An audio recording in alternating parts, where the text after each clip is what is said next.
First உங்க students உங்களோட குழந்தைகளை வந்து ஃபர்ஸ்ட் நீங்க திட்டத்தை ஸ்டாப் பண்ணுங்க. கண்டிப்பா உங்க பேச்சு கேட்க மாட்டாங்க. அவங்களோட ஸ்டேஜ் அப்படி இந்த ஸ்டேஜ் வந்து சொல்லி யாருமே கொடுத்தோம் வந்து நம்மளே அதை தாண்டி தான் வந்துருக்கோம். அப்போ என்ன அவங்க என்ன நினைக்கிறாங்களோ அதை கரெக்டான செய்யற அந்த ஸ்டேஜ் அதுக்கு நம்ம வந்து திட்டோம்னா நம்ம எக்ஸ்ட்ரா பகதான் ஆகும். நம்ம சொன்னபடி கேட்கவே மாட்டாங்க. எப்பவுமே அவங்க திட்டிட்டு இருக்காங்கன்னு எதுவுமே நம்மளுக்கு ஃப்ரெண்ட்லியே சொல்ல மாட்டாங்க. அதனால நம்ம வந்து அவங்க கூட ஃப்ரெண்ட்லியா இருந்தாதான் அவங்க என்ன சொல்றாங்களோ அவங்க கேட்டுக்கிட்டு கரெக்டா இருந்தா விட்டுட்டு தப்பா இருந்தா நம்ம கைட் பண்றதுக்கு வசதியா இருக்கும். நம்ம வந்து அவங்களோட ஆப்போசிட்டா இருக்கோம்னு தெரிஞ்சாலே நமக்கு எதுவுமே ஷேர் பண்ண மாட்டாங்க, பேச கூட மாட்டாங்க. இந்த காலத்து குழந்தைங்க உட்காந்து நீங்க பேசுறீங்க யாரெல்லாம் உங்க கூட உட்காந்து பேசுவாங்க? உங்க ஸ்டூடெண்ட்ஸ் உங்களோட குழந்தைங்க அவங்க கூட உட்காந்து பேசுறாங்க. அப்பா சில டைம் பேசுவாங்க, எல்லாத்தையும் பேசிடுவாங்க, எல்லாத்தையும் சொல்லிடுவாங்க, பேச மாட்டாங்க. அப்போ நம்மளோட லேப் டிஃபரெண்டா இருக்கு. நம்மளுக்கு வந்து ஸ்டூடெண்ட்ஸ் வந்து இப்ப நம்ம வந்து பேசுறது அப்படிங்கிறது நம்மளோட முதல்ல நம்ம குறைஞ்சு பேசுறதுங்கிறதே நம்மளுக்கு குறைஞ்சு போயிடுது. அது குறைஞ்சு போனங்காட்டிக்கு தான் நம்மளுக்கு வந்து அவங்க வந்து எதுவுமே ஷேர் பண்ணிக்க மாட்டேங்கிறாங்க. அதனால ஃபர்ஸ்ட் நம்ம கூட பேசணும். இப்போ அவங்க வந்து நம்ம கூட பேசணும்னு நம்ம நினைக்காதீங்க. பேரண்ட் நம்ம எத்தனையோ எக்ஸ்பீரியன்ஸ் ஆகி கடந்து நம்ம மேலே வந்துருக்கோம். அதனால வந்துட்டு நம்ம ஃபர்ஸ்ட் போய் நம்ம அவங்க நம்ம கிட்ட பேசவே இல்லையே அப்படின்னு நம்ம கம்ப்ளைண்ட் பண்ண வேண்டாம். நம்ம முதல்ல அவங்க கூட பேசினோம்னா ஆட்டோமேட்டிக்கா நம்ம பதில் சொல்லிதான் ஆகணும். நம்ம மெச்சூர்டா நம்மளுக்கு தெரியும், நமக்கு புரியும், நம்ம குழந்தைய நம்ம கூட இருக்கணும் அப்படின்னா அவங்களோட என்ன கஷ்ட நஷ்டங்கள் என்னன்னு நம்ம முதல்ல ஷேர் பண்ணிக்கணும். அவங்களோட அதுதான் மெயின் லேக். நீங்க எதுவுமே ஷேர் பண்ணிக்கணும் நம்மளுக்கு வரையில போயிடும் குழந்தை. நம்ம ஏதாவதுன்னா நம்ம சொல்லணும். அப்படி வந்து கேட்கறாங்க, நமக்கு ஏதாவதுன்னா நம்ம கூட பக்கபலமா இருக்காங்க அப்படின்னா வந்து பண்ணுங்க. ஃபர்ஸ்ட் வந்து பாத்தீங்கன்னா ஃப்ரண்ட் ரோ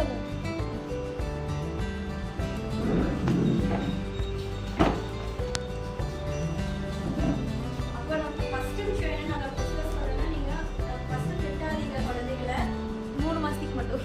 இந்த 3 மாசம் அப்படி இல்ல, நீங்க வந்து லைஃப் லாங்கா அவங்க அச்சீவ் பண்ணணும்னா முதல்ல நம்ம அதை தான் நம்ம புரிஞ்சுக்கணும். நம்ம குழந்தைங்க வந்து நிறைய விஷயங்கள் வந்து நம்ம கூட ஷேர் பண்ணாதான் நம்ம என்ன நினைக்கிறாங்கன்னு தெரியும்.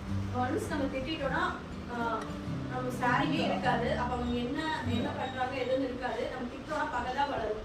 அதனால தயவுசெய்து வந்து அவங்க ஸ்டூடெண்ட்ஸை ஃபர்ஸ்ட் நம்ம ஃபர்ஸ்ட் ஆஃப் ஆல் நம்ம திட்டவே வேண்டாம். நம்ம குழந்தை இல்லைங்களா, அப்ப நம்ம வந்து என்கரேஜ் பண்ணணும். அதெல்லாம் தாண்டி தான் நம்மளும் வந்துருக்கோம். நம்ம எல்லாமே ஃபர்ஸ்டா நம்மளும் இல்லை. அப்ப அவங்களும் குழந்தைகளா நம்ம பார்க்கணும். எப்ப நம்ம குழந்தைகளா பார்க்க மறுக்கிறோமோ அப்பதான் பிரச்சனையே ஸ்டார்ட் ஆகுது. அது எப்பவுமே நம்ம குழந்தைகளா பாருங்க. அப்போ வந்து பிரச்சனைக்கும் ஃபுல் ஸ்டாப் வைக்க முடியும். உடனே மாற்ற முடியாது. உடனே மாற்ற முடியாது. கொஞ்சம் கொஞ்சமா நீங்க உங்களோட கேரக்டர் நீங்க மாத்திக்கலாம். இந்த குழந்தைகள் நம்ம குழந்தைங்க முன்னேற்றத்துல தான் இருக்கும். அவங்க இந்த ஸ்டேஜ்ல அவங்க ஒரு வழியில தான் போயிட்டு இருப்பாங்க. நம்ம தான் பிடிச்சி அந்த ஸ்டேஜ்ல இருந்து நம்ம மாத்தி கொண்டு வந்து வைக்க முடியும். அதனால நீங்க என்ன பண்றீங்கன்னா ஃபர்ஸ்ட் விஷயம் வந்து திட்டாதீங்க அப்படிங்கறத நான் சொல்ல வரேன். ரெண்டாவது விஷயம் பாத்தீங்கன்னா ஹெல்த் வைஸ் ரொம்ப அக்கறைப்படுங்க. இப்போ உங்களுக்கு பப்ளிக் எக்ஸாம் ஸ்டூடெண்ட்ஸ் பேரண்ட்ஸ் இருக்கீங்க. அவங்க வந்து வெளியில் ஃபங்க்ஷன் ஆகட்டும் சரி, வெளியில ஃபாஸ்ட் ஃபுட் ஆகட்டும் சரி, அவாய்ட் பண்ணிடுங்க கொடுக்கறது. ஹெல்த்துக்கு ரொம்ப கான்சியஸ் கொடுங்க. வீட்டில் செஞ்சு நல்லா ஃபுல்லாக ஆதாரமாக கொடுங்க. அவங்க படிக்கிறதுக்கு இந்த ஹெல்தியான ஃபுட்டு ஒரு முக்கியமான காரணமா இருக்கும். ஸோ அது விழுந்துட்டு வர்றதுல ஒரு பிரயோஜனம் இல்லை. நம்ம எக்ஸ்ட்ராவா நம்ம எஃபோர்ட் போட்டு நம்ம எவ்வளவோ செய்யணும். அது கூட வந்து ஹெல்தியான ஃபுட்டா சமைச்சு அவங்களுக்கு கொடுக்கல. வீட்டு ஃபுட்டே சாப்பிட சொல்லுங்க. நீங்க avoid giving outside food கொடுக்காதீங்க. ஃபங்க்ஷன்ஸ்க்கு அதே மாதிரி முடிஞ்ச அளவுக்கு கூட்டிட்டு போகாதீங்க. ரொம்ப ரேர் கேசஸ் நீங்க கூட்டிட்டு போங்க, தவிர்த்துடுங்க. அவங்க படிப்பு தான் முக்கியங்கிறது மனசுல வச்சுக்கோங்க. இப்போ வந்துட்டு கண்டிப்பா தவிர்த்துடுங்க. ஹெல்த் தான் ரொம்ப இம்பார்ட்டன்ட். வெளியில போய் சப்போஸ் சாப்பிட்டுச்சுன்னா ஃபுட் பாய்சன் ஆயிடுச்சுன்னா அதுக்கு டிப்ஸ் போட்டு அதுக்கு 4 நாள் லீவ் போட்டு அவங்க பாடம் என்ன நடந்துச்சுன்னு தெரியல அவங்க வந்துட்டு லீவ் ஆயிட்டாங்கன்னா அதை பேலன்ஸ் பண்ணி கொண்டு போகிறது ரொம்ப சிரமமா இருக்கும். அதனால வந்துட்டு ஃபர்ஸ்ட் திங் வந்து ஹெல்த் வந்து ரொம்ப இம்பார்ட்டண்டா நீங்க பார்த்துக்க வேண்டிய விஷயம். ரெண்டாவது விஷயம் வந்து டிஸ்ட்ராக்ஷன். இப்போ நம்ம வந்து செல்போன் நோண்டாத, டிவி பார்க்காத அப்படின்னு நம்ம சொல்றோம்னா நம்ம முதல்ல சாக்ரிஃபைஸ் பண்ணணும். நம்ம வந்து டிவி பார்க்காமையோ செல்போன் நோண்டாவே இருந்தோம்னா ஆட்டோமேட்டிக்கா நம்ம சொல்லலாம் நான் ஒண்ணுமே பண்ணது இல்லை, நீ நம்ம வந்து இந்த 3 மாசத்துக்கு சாக்ரிஃபைஸ் பண்ணி நம்ம இருக்கோம். அவங்க வந்து நல்லா பப்ளிக் எக்ஸாம்ல நல்லா மார்க் வரணும் அப்படின்னா வீட்டில் இருக்கிற டிஸ்ட்ராக்ஷன்ஸ்ல இருந்து விடுபடணும். அவங்க அதுல இருந்து நம்ம வந்துட்டு மாத்தணும். அப்படி நம்ம ஒன்ஸ் வந்து அவங்க பழகிட்டாங்க, அடாப்ட் ஆயிட்டாங்கன்னா காலப்போக்கு உடனே எல்லாம் மாற மாட்டாங்க. அதையும் நான் சொல்லிட்டேன். அது குழந்தைனே நீங்க பாருங்க. அதனாலதான் முதல்ல அந்த விஷயமே சொன்னேன். அப்போ அந்த டிஸ்ட்ராக்ஷன்ஸ்ல இருந்து நம்ம விடுவிச்சுட்டு நம்ம இந்த 9th 10th 11th 12th ஸ்டேஜ்ல தான் வந்து அவங்க வந்து அவங்களோட நிலையில இருந்தே மாறி வேற நிலைக்கு டிஸ்ட்ராக்ஷன் உள்ளாக ஸ்டேஜ். இங்க இந்த 12th வரைக்கும் நம்ம வந்து கட்டுப்பாடோட அவங்க நம்ம குழந்தைங்கள வளர்த்திட்டோம் அப்படின்னா காலேஜ் போனா அவங்க ஒண்ணும் அசையவே முடியாது. யார் என்ன அவங்களுக்கு வந்துட்டு என்ன யார் என்ன இம்ப்ரெஸ் பண்ணாலும் அவங்க வந்து நம்ம பேரண்ட்ஸ் தான் அப்படின்னு இம்பார்ட்டன்ஸ் கொடுத்து நம்ம கூட இருப்பாங்க. அது என்ன சொல்ல வரேன்னு உங்களுக்கு புரியும். அதனால அந்த டிஸ்ட்ராக்ஷன்ஸ்ல இருந்து முதல்ல அவாய்ட் பண்ணுங்க. இப்போ வந்து நாமெல்லாம் ஒரு 20 இயர்ஸ் மேல, ஒரு 17 இயர்ஸ்க்கு மேல தெரிஞ்சுக்கிட்ட விஷயம் எல்லாம் அவங்க 10 வயசுலயே அவங்க தெரிஞ்சுக்கிறாங்க. உங்களுக்கு டிஃபரன்ஸ் நம்மளுக்கு தெரியும். நம்ம இருந்த ஜெனரேஷன் வேற, அவங்க இருக்கிற ஜெனரேஷன் நிறைய விஷயங்கள் அவங்க தெரிஞ்சுக்கிறாங்க, புரிஞ்சுக்கிறாங்க. அதனால வந்துட்டு அவங்களுக்கு ஒண்ணு தெரியலன்னு நம்ம எடை போடக்கூடாது. அவங்க நம்மளை விட ஜாஸ்தியான எனர்ஜெட்டிக்குள்ள யூத் அப்படிங்கிறது நம்ம முதல்ல மனசுல வச்சுக்கணும். அவங்களோடது நல்லபடியா போறாங்களா அப்படிங்கறது கண்காணிக்கணும். என்னதான் வந்துட்டு செல்போன் கொடுத்தாலோ என்ன பண்றாங்க அப்படிங்கறத நம்ம பார்க்கணும். அதுதான் ஃபர்ஸ்ட். ரெண்டாவது மூணாவது பாத்தீங்கன்னா குட் அட்மாஸ்பியர் ஹோம் வந்து நீங்க கொடுக்கணும். நம்ம குழந்தைங்க நல்லபடியா படிச்சு வராங்க அப்படின்னா நல்ல சூழ்நிலையை வீட்டுல உருவாக்கணும். நம்ம எப்ப பாரு வீட்டுல நம்ம 1008 பிரச்சனை இருக்கும். நம்ம ஹஸ்பண்ட் ஒய்ஃப் கூட 1008 பிரச்சனை இருக்கும். வீட்டுல எவ்வளோ பண கஷ்டங்கள், மன வருத்தங்கள், வீட்டுல சொந்தக்காரனால பிரச்சனை, பின்ன நம்ம கூட பக்கத்துல இருக்கிற பிரச்சனை, நிறைய பிரச்சனைகள் நம்ம சந்திச்சுட்டு இருக்கோம். அந்த பிரச்சனையெல்லாம் அந்த குழந்தைங்க கிட்ட நம்ம முன்னாடி காட்டக்கூடாது. அது அப்படிங்கிறது உறுதியா இருந்துக்கோங்க. ஏன்னா இப்ப இருக்கிற இந்த 1 இயர் இந்த 3 months அப்படிங்கும் போது அவங்களோட லைஃப் நம்ம படிக்கிறதுலதான் நமக்கு இருக்கிற மாதிரி நம்ம வச்சுக்கணும். நம்ம கஷ்டத்தை எல்லாம் சொல்லவே வேண்டாம். கஷ்டத்தோடு செஞ்ச பிள்ளைங்க தான் வளரும். இருந்தாலும் இப்ப வந்துட்டு அவங்க அதைவே நினைக்கிற மாதிரி நம்ம பண்ண வேண்டாம். நம்ம நல்ல சூழ்நிலை நான் அவனுக்கு என்கரேஜ் பண்றேன், நல்ல வார்த்தைகள் சொல்லுங்க. திட்டுறத நம்ம மாத்தி நம்ம வார்த்தைகள் நான் கரெக்டா சொல்லாமல திட்டத்துக்கு நமக்கு வாய் வருது. அவங்க என்கரேஜ் பண்றதுக்கு நமக்கு வாய் வருதா? அது நம்மளுக்கு அதையும் நம்ம பழகிட்டு நம்ம குழந்தை தானே, நமக்கிட்ட தான் இருக்க போகுது. அவங்களுக்கு முதல்ல நம்ம என்கரேஜ் பண்ணணும். என்கரேஜ் பண்ணாலே அவங்க பாதி வந்து சக்சஸ் ஆயிடுவாங்க. நல்ல அட்மாஸ்பியர் வீட்டுல சூழ்நிலை உருவாக்குங்க அப்படிங்கிறது தான் 3rd பாயிண்ட்.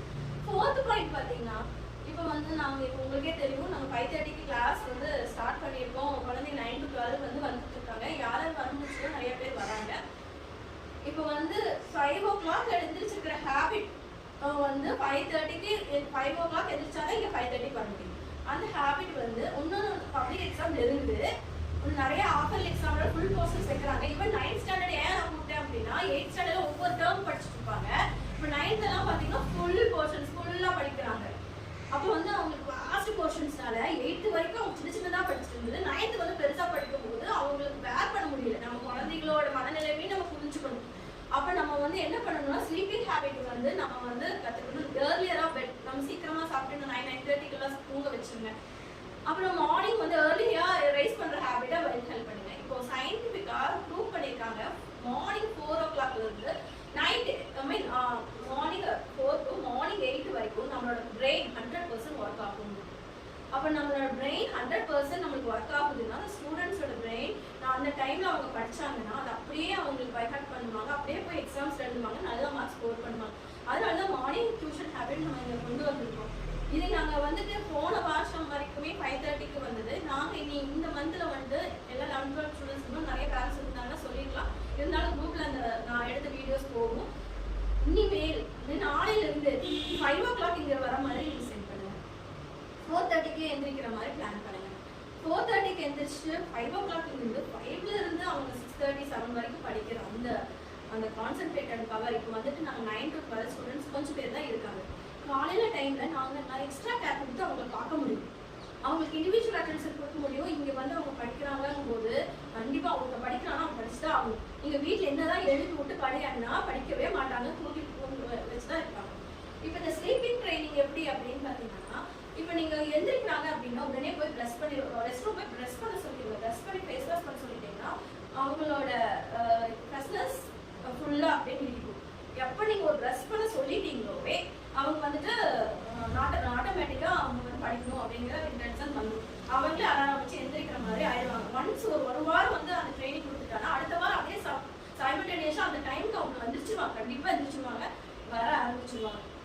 நீங்க 5 o'clock, இப்போ என் பையன் நல்லா 4 o'clock எழுந்திருக்கணும். 4 o'clock இருந்து எங்க வீட்டுல லைட் எரியும். ஆமா 4 o'clockல வர சொல்லல. 5 o'clock இங்க வர மாதிரி நீங்க பாத்துக்கங்க. 5 o'clock டெய்லி மார்னிங் வந்தாதான் ஒரு 3 months எஃபோர்ட் போட்டாதான் நம்மளுக்கு ரிசல்ட் ப்ரொடியூஸ் பண்ண முடியும். ஏன்னா அவங்களுடைய சப்ஜெக்ட்ஸ் அவ்வளோ வாஸ்ட் போர்ஷன்ஸ் அப்படி அவங்களுக்கு படிக்கிறது அப்படிங்கும்போது நம்மளுக்கு டைம் கொடுக்க வேணும். அதனால நீங்களும் கொஞ்சம் சாக்ரிஃபைஸ் பண்ணுங்க. நீங்களும் கொஞ்சம் எழுந்திரிச்சு எழுப்பிவிட்டு இது பண்ணுங்க. மார்னிங் டீ காஃபி கொடுக்காதீங்க. இது வந்து குட் ஹேபிட்டே இல்லை. டீ காஃபி வந்துச்சாலும் சுறுசுறுப்பா இருக்கும் அப்படிங்கிற ஹேபிட் கொண்டு வராதிங்க. ஹாட் வாட்டர் இருக்கு இல்லைங்களா, அது சூடு வச்சு வார்ம் வாட்டர் கொடுத்தீங்கனாலே நல்ல டீஹைட்ரேஷனுக்கு ரொம்ப உதவும். அவங்களுக்கு மார்னிங் தண்ணி வெறும் வயிற்றுல தண்ணி குடிக்கிற போது எல்லா ப்ராப்ளம் உடம்புல இருக்கிற ப்ராப்ளம் சால்வ் ஆயிடும். அதனால ஹாட் வாட்டர் வார்ம் வாட்டர் வச்சு கொடுங்க. இல்லைன்னா குளுக்கோஸ் போட்டு கூட நீங்க கொடுங்க. ஜூஸ் மாதிரி கூட கொடுங்க. அது தப்பே கிடையாது. காஃபி டீ அதில் இருக்கிற கொக்கைன் அதில் இருக்கிற இதெல்லாம் வந்து அவங்களோட பிரெயின் வந்து ஒர்க் ஆகாம பண்ணிடும். அதனால தயவுசெய்து அதை ஸ்டாப் பண்ணிடுங்க. காஃபி டீ பழக்கம் கொடுக்காதீங்க. ஜூஸ் வந்து வார்ம் வாட்டர் மாதிரி கொடுத்து அனுப்பிச்சு விடுங்க. 5 o'clock எந்திரிச்சு இங்கே வர மாதிரி நீங்கள் பார்த்துக்கங்க. அப்போ வந்து எங்களால் இங்கே நாங்கள் 4 மணிக்கே எழுந்திரிச்சிருவோங்கிறது உங்களுக்கு இன்ஃபர்மேஷன் கொடுக்குறோம். அதனால எங்கள் வீடு எப்போவுமே 5 o'clock ஓப்பன் ஆகி தான் இருக்குங்கிறத உங்கள்கிட்ட இன்ஃபர்மேஷன் கொடுக்குறோம். நெக்ஸ்ட் பார்த்தீங்கன்னா அவாய்ட் லிவிங் வெயிட். நிறைய பேர் நம்ம 9th இருந்து பார்க்குறேன் எல்லாரும் வண்டி ஓட்டுறாங்க, எல்லாம் பண்ணுறாங்க. இப்போ 10th ஸ்டாண்டர்ட் வராங்க. நம்மளுக்கு எக்ஸாம் போகிற டைமில் என்ன போய் விழுந்துருச்சு வந்தாங்கன்னா நம்ம பப்ளிக் எக்ஸாம் எல்லாம் அந்த டேட் எல்லாம் நம்மளுக்காக தள்ளி வைக்க மாட்டாங்க. நம்ம ஆப்சென்ட் ஆனால் ஆப்சென்ட் தான். அதனால தயவு செய்து வண்டி கொடுக்கறது அவாய்ட் பண்ணுங்க. தவிர்க்க முடியாம வண்டி ஓட்டி கொண்டு போய் விடுற சுச்சுவேஷன் இருந்துச்சுன்னா ரொம்ப கவனமா ஓட்ட சொல்லுங்க. ரேஷ் டிரைவிங் பண்ண வேண்டாம் சொல்லுங்க. ஓரம் டேர்னிங்ல எல்லாம் பார்த்து கவனமா வர சொல்லுங்க. முடிஞ்ச வரைக்கும் கொடுக்காதீங்க. ஏன்னா லைசன்ஸே வாங்கல, போலீஸ் பிடிச்சிட்டு இருக்காங்க. பேரண்ட்ஸ் தான் ஜெயிலுக்கு போகணும். அதையும் இன்ஃபர்மேஷன் கொடுக்குறேன். சரிங்களா? அப்புறம் அடுத்தது பார்த்தீங்கன்னா டெஸ்ட் பேட்டர்ன் வந்து நாங்கள் சேஞ்ச் பண்ணியிருக்கோம். இப்போ உங்களுக்கு நிறைய இன்ஃபர்மேஷன் நாங்கள் அந்த மேக்ஸ் அந்த கோச்சிங் கிளாஸ்லாம் கொடுக்குற அந்த மெஸ் வந்து நெக்ஸ்ட் வீக்ல இருந்து ஆல்டர்னேட்டிவ் டேஸ் வருவாங்க. மேக்ஸ் வந்து ரொம்ப இம்பார்ட்டன்ஸ் கொடுக்கணும் அப்படின்னு எல்லா பக்கம் வந்து எல்லா பேரண்ட்ஸ்கிட்ட இருந்து வந்த அந்த இது ஃபீட்பேக் வச்சுன்னா வாரத்தில் 3 நாள் வந்து மேக்ஸ்க்கு மொத்தம் வந்து 5 சப்ஜெக்ட் இருக்குங்க. அதில் 7 நாள் அப்படிங்கிறது நாங்கள் பிளான் போட்டிருக்கோம். 7 நாளில் வந்து உங்களுக்கு வந்து 3 நாள் மேக்ஸ் இருக்குங்க. மிச்சம் இருக்கிற 4 நாள் 4 சப்ஜெக்ட் நடக்கும். தமிழ், இங்கிலீஷ், மேக்ஸ், சயின்ஸ்க்கு 4 நாள், மேக்ஸ்க்கு மட்டும் 3 நாள். அப்போ வந்து அதான் வந்து ஒரு 1000 நம்பர் ஆஃப் சம்ஸ் இருக்கு. உங்களுக்கு ஒரு சம் மாதிரி இன்னொரு சம் கிடையாது. 7th 8th படிச்ச மாதிரி கிடையாது. 9th இருந்து 12th வரைக்கும் மேக்ஸ் வந்து வாஸ்ட். அது ஒரு என்ன சொல்றது, ஒரு பெரிய ஓஷன் மாதிரி. அதில் வந்துட்டு நல்லா நம்ம ப்ராக்டிஸ் பண்ணால் மட்டும்தான் அதில் வந்து சென்டர் மார்க் வைக்க முடியும். அட்லீஸ்ட் நல்லா மார்க் வாங்க முடியும். இப்போ வந்துட்டு ப்ராக்டிஸ் இல்லை அப்படின்னா ஒன்றும் பண்ண முடியாது. அதனால நம்ம டியூஷன் பிள்ளைங்களுக்கு மேக்ஸ்க்கு ரொம்ப இம்பார்ட்டன்ஸ் கொடுத்து ஆல்டர்னேட்டிவ் டேஸ் அந்த மேம் பார்த்து சொல்லியிருக்கேன். தயவு செய்து அந்த மேம் வரும்போது நீங்கள் லீவ் எடுத்து வச்சிடாதீங்க. சண்டேஸ்ல 4 to 6 மேத்ஸ் கோச்சிங் கிளாஸ் இருக்கும். அப்போ அவங்கள மட்டும் தான் பார்ப்பாங்க. வேற எந்த சின்ன குழந்தைங்க வரமாட்டாங்க. அந்த பெரிய குழந்தைங்க மட்டும் தான் வருவாங்க. அவங்க தனி கான்சன்ட்ரேஷன் நாங்கள் எங்கள் டியூஷன்ல இருந்து பண்றோம். மேக்ஸ்க்கு தனியாக நாங்கள் வந்து கோச்சிங் நாங்கள் வந்து பண்றோம். உங்களுக்கு அந்த நோட்டு உங்களோட இது நீங்கள் கண்காணிக்க மானிட்டர் பண்ணுங்க. உங்கள் குழந்தைகள் பேச என்ன பாப்பா படிச்ச, என்ன பண்ண, என்ன நீங்கள் மிஸ் சொல்லி கொடுத்தாங்க, என்ன இங்கே டெஸ்ட் எழுதுல, என்ன படிச்சேன்னு கேளுங்க. நீங்க படிச்சு நீங்க கொஸ்டின் ஆன்சர் ஓரளவு கேட்கணும்னு அவசியமே இல்லை. நீங்க சமைச்சிட்டு இருந்தீங்களா, அவன் படிக்கிறான்னு மட்டும் மானிட்டர் பண்ணுங்க. வீட்டில் இருக்கும்போது இங்கேருந்து நாங்கள் விடுறோம். வீட்டு சாப்பிட்டு மறுபடியும் ஒரு 9:30 10 o'clock ஒரு 1/2 மணி நேரம் சாப்பிட்டாங்கன்னா திரும்பி பப்ளிக் எக்ஸாம் ஸ்டூடெண்ட்ஸ் சொன்னோம். மற்ற 9th கூட கொஞ்சம் லிபரலாக விடுங்க. பப்ளிக் எக்ஸாமுக்கும் முடிச்சுக்கங்க. அப்போ வந்து உங்களுக்கு வந்து கொஞ்ச நேரம் அவன் படிக்கிறானா, வேற என்ன பண்றான், செல்போன் தயவு செய்து அவன் கொடுக்கவே கொடுக்காதீங்க. நாங்கள் எதுவுமே நாங்கள் செல்போனில் சென்ட் பண்ணுறது இல்லை. அப்படியே சென்ட் பண்ணாலும் பேரண்ட்ஸ் தான் கொடுக்குறோம். என்ன இம்பார்ட்டன்ட் கொஸ்டின் பேப்பர் எது அனுப்பிச்சிருந்தாலும் பேரண்ட்ஸ் தான் டேரெக்டாக நாங்கள் வந்துட்டு கொடுக்குற குரூப்பில் தான் நாங்கள் போடுறோம். உங்கள் கையில் தான் ஃபோன் இருக்குது.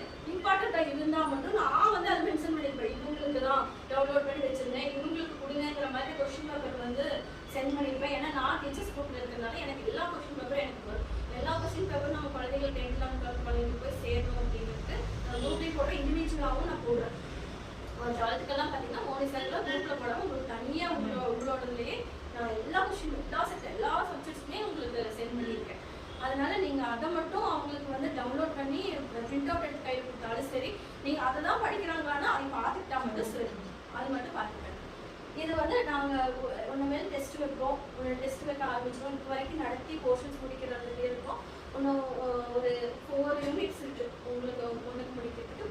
பிஸ்னஸ் மேக்ஸில் நிறையா யூனிட்ஸ் இருக்குது. சப்ஜெக்ட்ஸ்லாம் ஆல்மோஸ்ட் நாங்கள் வந்துட்டு கவர் பண்ணியிருக்கோம். அது டெஸ்ட் தான், ஒரு டெஸ்ட் படித்து எழுதுறது தான் உங்களோட 10th 12th போயிட்டு இருக்கு. உங்கள் மேக்ஸும் ஒன்று போகும், அவங்க புரியிற வரைக்கும் மேக்ஸ் போகும்.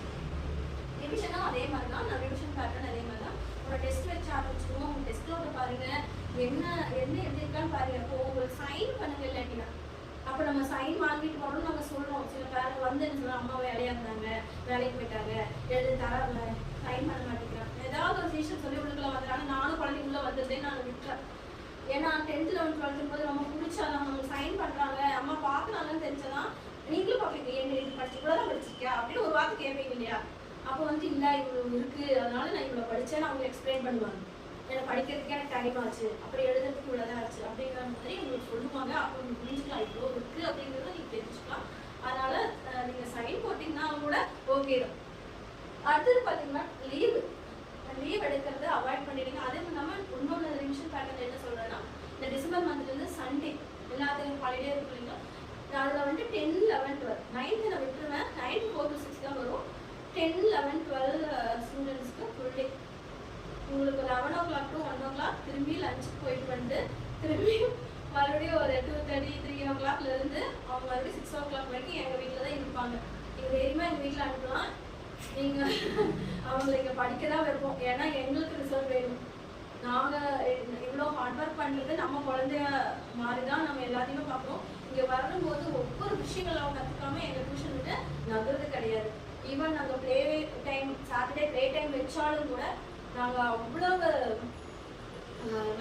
மைண்ட் கேம்ஸ் தான் நாங்கள் வைப்போம். அவங்க மைண்டை வந்து எப்படி அவங்க எல்லா ஸ்டூடெண்ட் மைண்ட் கேம்ஸ் தான் வைப்போம். ஸ்டார்ஸ் எல்லாம் நாங்கள் ஆல்ரெடி நீங்கள் பார்த்துருப்பீங்க, ஸ்டார்ஸ் வந்து இது பண்ணியிருக்கோம்.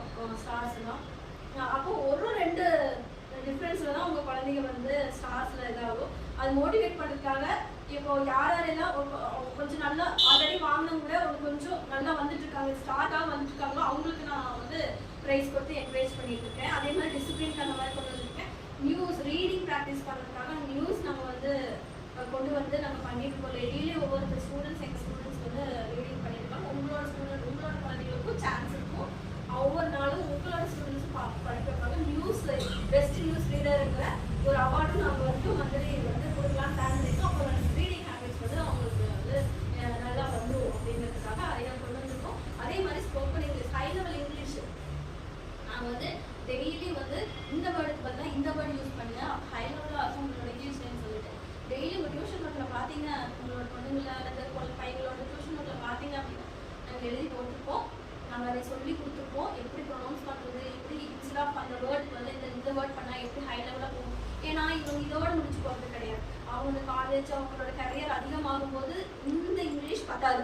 அப்போ அவங்களோட ஸ்போக்கன் ஹை லெவலாக இருக்கணுங்கிறதுக்காக அதையும் நாங்கள் சைட் பை சைடாக நாங்கள் டெய்லி ஒரு 5 to 10 minutes வந்து அதை பற்றின ப்ராக்டிஸ் நாங்கள் இந்த சென்டர்லாம் நம்ம கொடுத்துட்ருக்கோம். நீங்கள் அதையும் பாருங்கள், அதுவும் அவங்களுக்கு வேணும். ஏன்னா இங்கிலீஷ் கிராமருக்கெல்லாம் இம்பார்ட்டன்ஸ் கொடுப்போம். இங்கிலீஷ் கிராமர் கொடுத்து கிராமர் டெஸ்ட்டும் நம்ம கலெக்ட் பண்ணிட்டு இருக்கோம். இங்கிலீஷ் கிராமர் டெஸ்ட்டும் வீக்லீஸ் கன்ஃபர்மிங் வீக்லி கலெக்ட் பண்ணுவோம். இத்தனை நடுவில் இத்தனை சப்ஜெக்டோட நடுவில் இத்தனையும் நம்ம பண்ணிட்டும் இருக்கோம். அடுத்தது பார்த்துட்டிங்கன்னா உங்கள் லீவ் எடுக்காமல் வந்து பார்த்துக்கோங்க. ஏன்னா மேக்ஸ் பசங்களாம் நாங்கள் வந்து வர வச்சுருக்கோம். அவங்க வரும்போது லீவ் எடுத்துட்டாங்கன்னா எங்களால் போன வாரம் அவங்க வரவே இல்லைங்க. ராஜபாடி வரவே இல்லை. நீங்கள் அந்த மாதிரி லீவ் எடுக்காமல் பார்த்துக்கோங்க. ஏன்னா அவங்களுக்கு நாங்கள் ஒதுக்கிட்டோம். மேக்ஸ் மற்ற சப்ஜெக்டில் நாங்கள் பார்த்துக்கலாம். அவங்க மேக்ஸ் மட்டுமே கான்சன்ட்ரேட் பண்ணி போகணும்னு நாங்கள் ஒதுக்கிட்டோம். அப்போ அவங்களுக்கு டவுட்ஸ் எல்லாம் கேட்கணும் அப்படின்னா அவங்க வராமல் போயிட்டாங்கன்னா அப்புறம் இது பண்ண முடியாது. அதனால லீவ் எடுக்காமல் பார்த்துக்கோங்க. அப்போ நம்மளோட குழந்தைங்கள நம்மளுக்கு எவ்வளோ மார்க் வந்தாலும் சரி அக்செப்ட் பண்ணிக்கோங்க. நம்ம குழந்தைங்க கண்டிப்பாக மேலே வருவாங்க. நம்ம நம்புங்க, நம்ம குழந்தைங்க நம்ம நம்புங்க. மற்ற குழந்தைங்க அப்படி இருக்காங்க, அப்படி பண்ணுறாங்கிறது சரி கம்பேர் பண்ணாதீங்க. அதுவே அவங்களுக்கு மோட்டிவாக இருக்கு.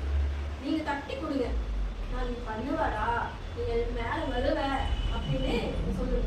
நீங்கள் நம்ப மாட்டீங்க. என் பையன் 10th ஒரு குவார்டர்லி வரைக்கும் ஃபெயிலு தான் வாங்கி எல்லா சப்ஜெக்ட்லையும் ஒரு 2 சப்ஜெக்ட் தான் பாஸ் ஆகலாம்.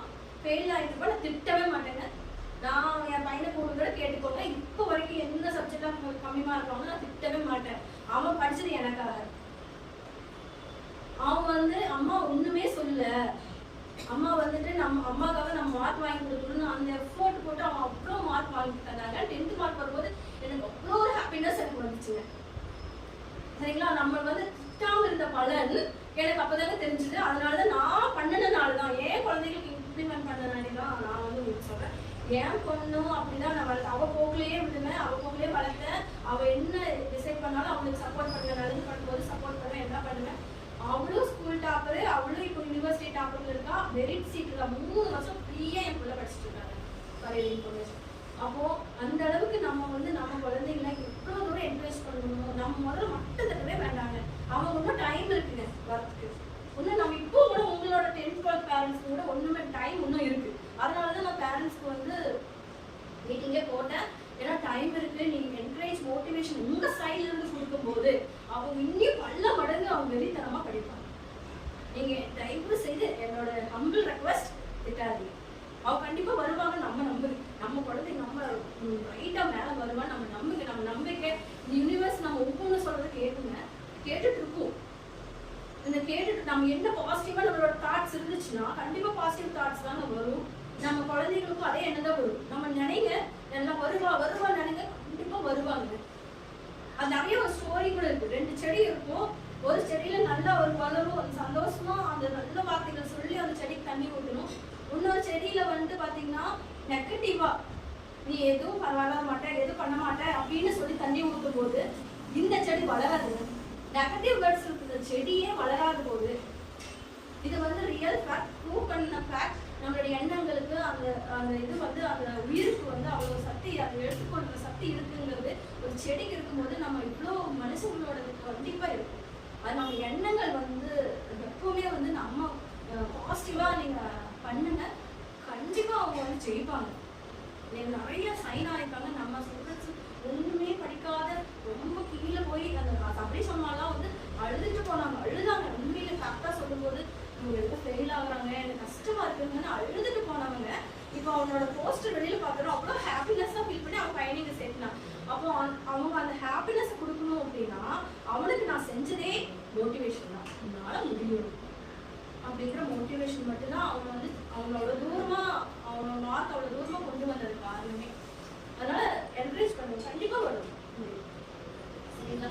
அப்போ இங்க வந்து கம்பேர் பண்ணாதீங்க. அடுத்தது வந்து அட்டெண்டன்ஸ் இருக்கும். ஸ்டூடெண்ட்ஸ்க்கு அட்டெண்டன்ஸ் நம்மளோட குழந்தைகளை நம்மளுக்கு வந்து மெயினா வந்து நம்ம அட்டென்ஷன் பண்றது, நம்ம வேலைகள்ல தான் நம்ம முக்கியமா இருக்கும். நம்ம அவங்க என்ன பண்றாங்க, எது பண்றாங்க, அவங்க ஷேர் பண்றாங்க, நம்ம சந்தோஷம் பகிர்ந்துட்டாங்க, நம்ம எதுவுமே நம்ம கவனிக்கிறது இல்லை. அதுவுமே அவளோட காரணமா இருக்கும். அவளோட பின்னாடி அவளோட படிப்போட லேக் பிஹைண்ட் காரணமே நம்ம அவளுக்கு அட்டென்ஷன் கொடுக்காததாகவும் இருக்கும். அது அவளுக்கு தெரியாது. அதான் மெயினா கொடுத்துருங்க அட்டென்ஷன் வந்து தயவுசெய்து கொடுத்துருங்க. அடுத்தது நம்ம டீம் ஒர்க்லாம் இப்போ நாங்கள் வந்து இவ்வளோ கஷ்டப்பட்டு சொல்லி கொடுத்தாலும் அவங்க படிக்கிறாங்க. அவங்க படித்து நீங்கள் உங்கள் சைட்லேருந்து சப்போர்ட் வரணும், அவங்க கோஆப்ரேட் பண்ணணும். 2 பேர் நம்ம என்னதான் பண்ணாலும் அவங்க தான் போய் எழுதணும். அப்போது எழுதுறதுக்கு நம்ம டீம் ஒர்க்காக இருந்து அவங்க நல்ல அட்மாஸ்பியரை கொடுத்து அவங்க போய் எழுதணும். இப்போ இங்கே வராங்கன்னா ஹாப்பியாக வருவாங்க. டியூஷன் பயந்துட்டு டென்ஷன்ல வரமாட்டாங்க. நீ ஹாப்பியா வரும்போது அவங்களோட மைண்டே ஹாப்பியா இருக்குங்களா? நீ படினாலும் படிச்சிருவாங்களா? நான் வந்து திட்டவே வேண்டியது இல்லைங்க, அவங்க படிச்சு. அப்போ சொல்லி கொடுத்து புரியுற மாதிரி சொல்லி கொடுத்து நிறைய விஷயங்கள் இப்படியாங்க இப்படி இருக்கு நிறைய அண்டர்ஸ்டாண்ட் பண்ண வச்சிருவாங்க. அவ்வளவுதான், அவங்க ஆட்டோமேட்டிக்கா படிக்க ஆரம்பிச்சிருவாங்க. அதனால எங்க சைட்ல இருந்து எவ்வளவு எஃபோர்ட் நாங்க வந்துட்டு நம்ம குழந்தைங்க, இதுவும் எங்க குழந்தைங்க, அவங்க அப்படி மேலே வரணும் அப்படிங்கிறது பார்ப்போம். இப்போ நானும் வந்துட்டு 12 years ஆஃப் டீச்சிங் எக்ஸ்பீரியன்ஸோட நான் வந்திருக்கேன். இப்போ என்னை நம்பி என் மேம் எனக்கு வந்து நான் ஒரு 12th கிளாஸ் டீச்சரோட இருந்திருக்கேன். எங்கள் கிளாஸில் 12th பசங்க எப்படி இருப்பாங்க, பிள்ளைங்க எப்படி இருப்பாங்கன்னு உங்களுக்கே தெரியும். அவங்களெல்லாம் நான் ஹேண்டில் பண்ணிட்டு தான் நான் வந்திருக்கேன். அவங்க நம்பி கொடுப்பாங்க, நான் அவங்க சென்டம் ப்ரொடியூஸ் பண்ணிகிட்டே இருப்பேன். என் கிளாஸில் அவ்வளோ சொல்லுவாங்க. எப்படி என்னோட ஹையஸ்ட் அச்சீவ்மெண்ட் என்ன, என் கிளாஸ் 30 பேர், 15 பேர் சென்டம். என்னோட சப்ஜெக்ட் 15 பேர் சென்டம், ஹையஸ்ட் அச்சீவ்மெண்ட். அவங்க எல்லாமே ஆவரேஜ், டாப்பர், எல்லாம் மிங்கிளான அந்த கிளாஸ் தான். ஆவரேஜ் டாப்பர் கிளாஸ் கிடையாது, எல்லாம் மிங்கிளான கிளாஸ் தான், பெரிய கிடையாது. அப்போ அந்த 15 பேர் சென்டம் வாங்கி கொடுக்கும்போது அப்போ அது மேலே கீழே இருக்கிறவங்க எல்லாமே 90 ஆகும் என்னோட சப்ஜெக்ட். அப்போ வந்து அவங்க அவ்வளோ ஹாப்பியாக ஃபீல் பண்ணாங்க தெரியுங்களா? அப்போ பேரண்ட்ஸ் வந்து அவங்க முடிச்சிட்டாங்க, ஐயோ எனக்கு சென்டம் வாங்கி கொடுத்துட்டீங்களே அப்படின்னு அந்த அளவுக்கு வந்து இது பண்ணாங்க. ஏன்னா நம்ம எஃபர்ட் போடுறோம், அவங்க வந்து திருப்பி அவங்க கையில் தான் இருக்கு எழுதுறது பிடிக்கிறது. அதுக்கு கூடவே என்ன இருக்கணும்னா நம்மளோடைய என்கரேஜ்மெண்ட் சைட்லையும் நம்ம கிட்ட இருக்க சப்போர்ட்டும் அவங்களுக்கு கண்டிப்பாக தேவை. நான் சொல்றதெல்லாம் இதில் நெக்ஸ்ட் வீக்ல இருந்து உங்களுக்கு 10, 11, 12 ஸ்டூடெண்ட்ஸ்க்கு 5 o'clock இருந்து கிளாஸ் மார்னிங் ஆரம்பிச்சிடும். சண்டேல உங்களுக்கு 11 to 1 திரும்பி வந்து ஈவினிங் 3 o'clock இருந்து இருக்கு. 9 ஸ்டூடெண்ட்ஸ் வந்து படிக்கலாம். 9 ஸ்டூடெண்ட்ஸ் விருப்பப்பட்டவங்களும் வந்து படிக்கலாம். நான் 10, 11, 12 கேம்னா பப்ளிக் எக்ஸாம் போறாங்க, அதனால குரூப்ல 10, 11, 12 நான் போடுவேன். 9th ஸ்டாண்டர்ட் ஸ்டூடெண்ட்ஸ் ஏன்னா அவங்க கம்பல்சரி வரணும் அப்படிங்கிறதுக்காக பேரண்ட்ஸ் கிட்ட அந்த மெசேஜ் போகுங்க. 9th ஸ்டாண்டர்ட்லேயே இன்ஃபார்ம் பண்ணிட்டு நீங்கள் வந்து படிக்கிறீங்க, ஒட்டுக்காசல் படிக்கணும் படிக்குமா அப்படின்னு நான் சொல்லிட்டேன். அவங்க வந்தாலும் வெல்கம் பண்ணுறேன். நான் இங்கே வந்து உட்காந்து அவங்க படிக்கணும். அவங்க வந்து படிக்கிறதுக்கு நீங்கள் அவங்களுக்கு என்ன வரைக்கும் நீங்கள் ஹெல்ப் பண்ணணுமா நீங்கள் ஹெல்ப் பண்ணுங்க. சரிங்களா? அதுதான் நம்ம இப்படி கேட்டுக்கிறோம். எல்லாரும் சேர்ந்து அவங்க படிக்கணும். சரிங்களா? அதுக்காக தான் மெயின் மீட்டிங்கே. இன்னும் நிறைய பேரண்ட்ஸ் வரல. இது நான் வீடியோவில் பார்த்துட்டு இருப்பீங்க. நிறைய பேரண்ட்ஸ் நீங்கள் வரல. வராத பேரண்ட்ஸ் தயவுசெய்து உங்கள் ஸ்டூடெண்ட்ஸ்க்காக தான் நான் மீட்டிங் போடுறது, உங்கள் குழந்தைங்களோட வளர்ச்சிக்காக தான் நான் மீட்டிங் போடுறது. உங்களுக்கு அந்த 1/2 an hour கூட உங்களுக்கு ஸ்பெண்ட் பண்ண முடியல உங்கள் குழந்தைங்களுக்காக அப்படிங்கிறது எனக்கு மனசு கஷ்டம் தான். இருந்தாலும் உங்கள் சூழ்நிலை வேறையா இருக்கு. இதை பார்த்துக்கங்க. இந்த வீடியோ அட்லீஸ்ட் ஃபுல்லாக பாருங்க அப்படின்னு சொல்லி தான் நான் இதை முடிச்சுக்கிறேன்.